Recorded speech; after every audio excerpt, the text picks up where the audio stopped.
Täna oleme tulnud metsa ja ostsime endale uue kohvikannu. Monix ehk siis tegu on Hispaanias toodetud espresso kannuga. Kuidas see täpsemalt toimib ja kas seda tasub matkal osta, seda saame kohe teada. Põhimõtteliselt on asi väga lihtne.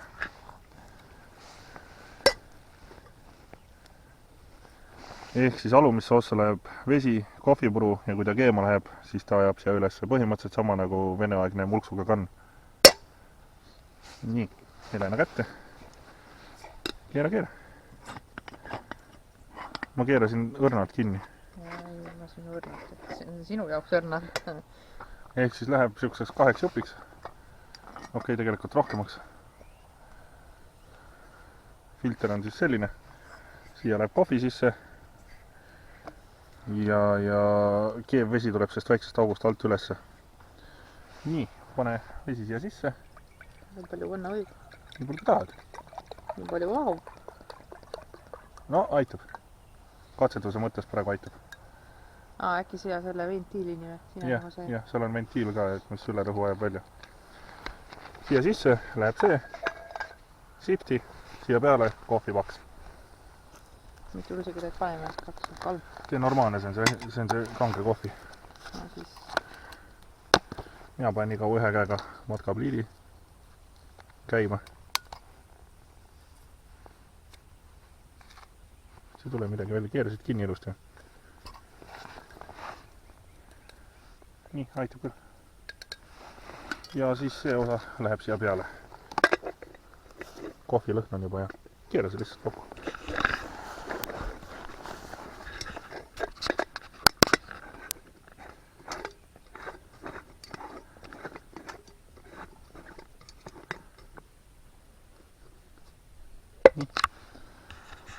Mis siis ikka matkapliidile tuli alla. Ja see läheb siia peale. Ongi kõik. Siin on küll silt all, mis põlema hakkab, aga ostsime Alexelast gaasi. Sest et nagu kõik teavad, on gaasiga praegu tuuga. Seal ei olnud isegi mingit juhendit ega midagi rohkem. Seal oligi põhimõtteliselt see, et paned kohvi siia, vesi siin ja siis ajab niimoodi ülesse.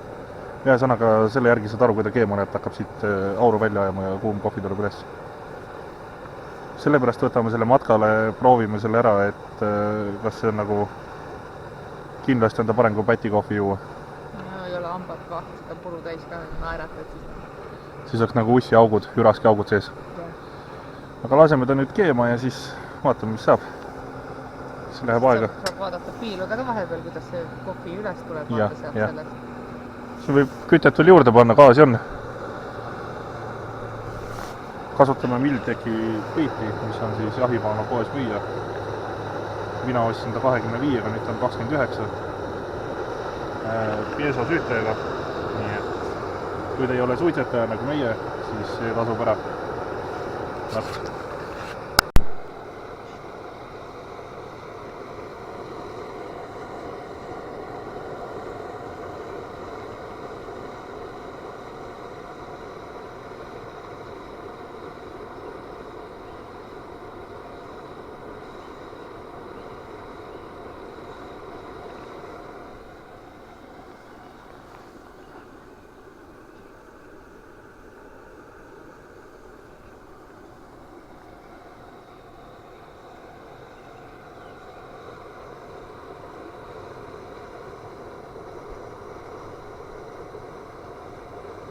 Kohvilõhna tunned või? Ei tunne või? Ma nuuskasin just nina ära, mina tunnen. Korraks lõi mingisuguse pahmaka üles.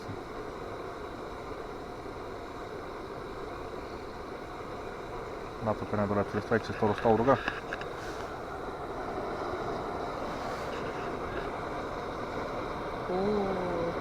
Ja niimoodi tuleb meie kohvi.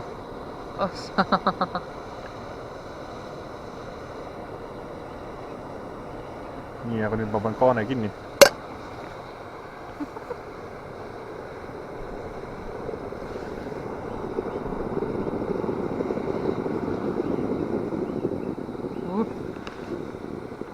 Kaua läks? 5 minutit või? Põhimõtteliselt.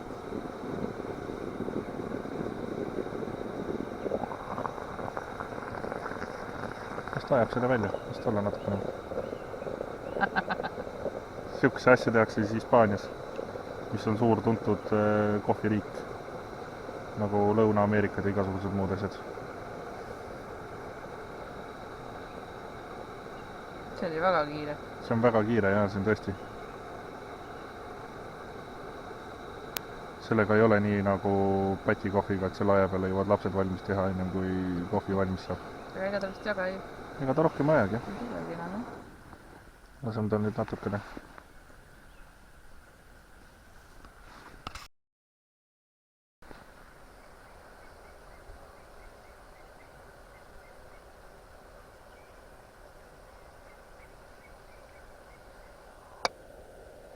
Suur pluss on see, et metallist sang on ja silikon on ümber või niisugune poolfabrikaat, et ei põleta kämblaid ära.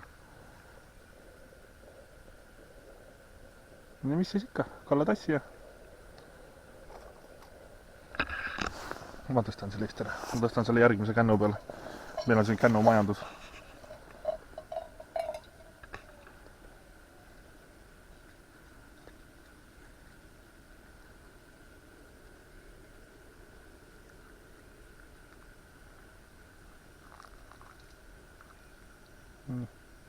Ongi kõik. Natuke selle auruga või selle liikumisega vist. Natukene liikumisega eks ta ikka tuleb veel välja. See materjal ise on ju iseenesest kuum, vaata veel. Jah. Siin õhkab veel sooja. See silk põles sealt alt ära või? Ei. No siis saab veel. Vaata, siin saab triipkoodigi lugeda veel. Saab triipkoodi lugeda, okei. Eestis on need meeletult kallid, aga mujal on nad odavamad. Eestis oli vist 300 milliliitrit, oli 30 eurot. Noh, suht tume ikka. Sellest, et ta suht kähku nagu läbi lükkab sellest kannust selle. No eks ta keedab seda ja siis ta lõpuks peab kuskilt läbi saama. Ei ole lürri. Ära seda lusikat sinna sisse ära sulata, palun. No, veel kord. Meil on lehmapulber kaasas. Lehmapulber, jah.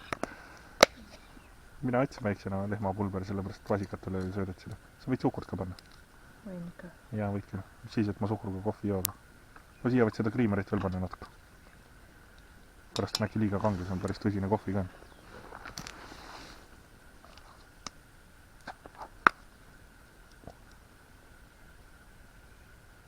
Mingisugune imelik lind lendas mist üle. Me oleme praegu keset loodust. Paneme suhkurt kassi. Nagu ikka. No pane. Keset loodust. Männi okas sees või? Selle laseb hambast vahelt läbi. Vist ei siia ääre peale. Ei ole näha. Aga ma näen, las ta olla.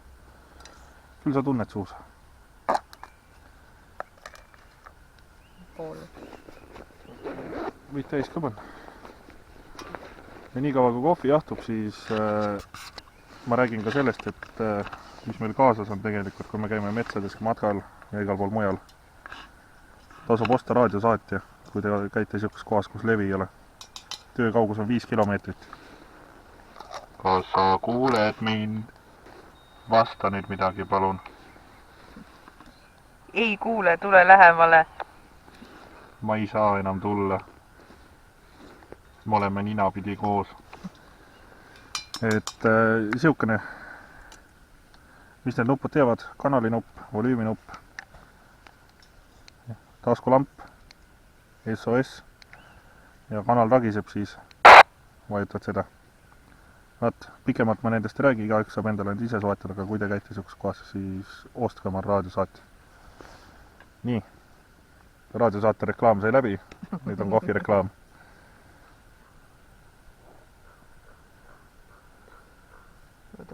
Võtab veel prilli uduseks. Meil on longad. Ta tahab siia sööma tulla kaamerate peale. Jah, ta on meil põhiboss siin kaamerate ees koos rebasega. Noh? No mina tahaks veel suhkurt muidu. No pane juurde siis. No ma kannatan ära, mis vahet seal on? Ma ühe õhtu kannatan ära. Kannatad ära? Jah. sul on sõpru.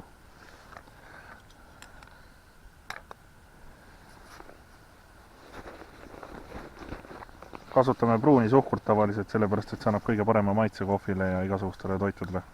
Ei ole valget suhkurt. Ma ei ole mitu aastat valget suhkurt. Mina ka ei ole. Ma isegi vanaema juurde on ostetud pruun suhkur, mina võtan teda ainult. No ja minul on suhkur ainult sinu jaoks kodus, nii et jah. Ise ma seda ei söö, nii et nii, no proovi nüüd uuesti.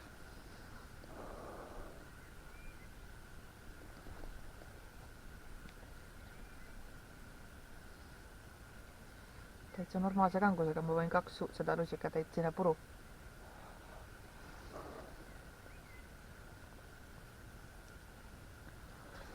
Ma korra maitsen ka siis.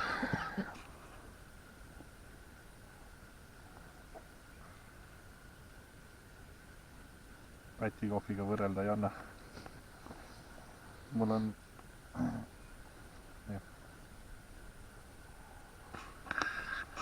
Normaalne. Sobib jah? Jah, väga hästi. Nii et kas seda tasub osta? Jah. Teaks ta? Ta jahtub tükk aega. Ta on natuke soojada. Pärast huvitav vaadata, mis ta nagu, kuidas ta seest. Ei ole ilus. Selle saab põhimõtteliselt ära ka loputada siinsamas. Meil on siinsamas kõrval on tegelikult allikavesi, kus on täiesti joodav ja puhas. Aine. Selles mõttes vaata üldse ju kohvipuru on ju, saad looduses ära kasutada, looduslik asi, siin on vahet elugus. Vähetiseks. Sõnajalad kasvavad, nii et pühiseb. Ronk riidab jah meiega. Aga jah, soetage endale see, kui te olete matkaja. No, huviline kohvigurmaan keerab nüüd lahti. Vaatan ära pressinud. Kahju, et mul kindaid ei ole, muidu siuke pool tableti kujuliseks, ta pressib selle siia ülesse, siis siin üleval on ka veel üks filter. Nii et kui te olete matka ja soetage endale see. Uskuge mind, te ei kahetse. Just. Natukene siia vedelikku jäi põhja. See on tavaline. Aga see on nagu loogiline ilmselt nagu selle tila võttes. Ja võtta, see on päris kuiv tegelikult. Lööb survega päris nagu üles. Ta töötab põhimõtteliselt nagu espressomasin. Korralikuks tabletiks selle ära pressinud selle. See loputab pärast veega ära. Aga siukene see video on, nii et me joome oma kohvi lõpuni ja siis vaatame, mis edasi saab. Aine? Just nii. Nii et ma tegelikult tükk aeg mõtlen selle kannu ostmise peale. Ja nüüd sai ostetud, nii et see on äge. Sa saad niisama ka teha endale. Teed kiiresti ka veel. See on kingiks ka hästi hea asi. Matkalisele või hästi efektne tegelikult. Mõni kohe näiteks pildi järgi sai aru, kui ma rääkisin, et ma ostsin sellise asja, et nagu vanasti oli. Kohvi on tõesti hea. Et vanad asjad tulevad uuesti moodi. Jah, retrovärk. Sama nagu vahvlimasinad maksavad juba 60 € Aga nüüd on võib-olla värv ilusam lihtsalt kui vanasti. Värv on ilusam, jah. Vanasti oli vist sellest roostevabast plekist tehtud. Peaks saunapöönikul siiamaani järgi olema veel. Et seda saab panna gaasipliidi peale ja elektripliidi peale ja nii et jah, selline ta on. Naudime oma linnulaulu ja joome kohvi. Just nii. Aga meie poolt kõik. Tau!